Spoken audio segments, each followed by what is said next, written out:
বাবাজি, আজ কদিন ধরে গুরুদেব আমায় স্বপ্নে দেখা দিচ্ছেন, বলছেন আয় আয় আমার আশ্রমে আয়। বেশ তো, যাও না।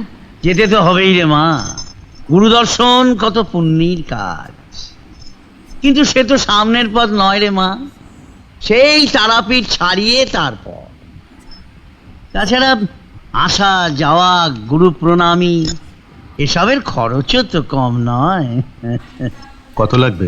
তা সচারে হলেই হয়ে যাবে। শোনো, বাবাকে টাকাটা দিয়ে দাও তো। নাও। দিয়ে দেবো বাবাজি, আমার সব মনে আছে।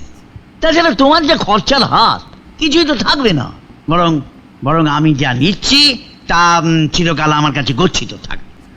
আর তাছাড়া আমার জমি জমা, বিষয় সম্পত্তি সবই তো তোমাদের, আমার আর কে আছে বলো? এত ঘন ঘন গুরুদেব যে তোমায় কেন স্বপ্নে ডাকেন বুঝি না বাবা। কি জ্বালা!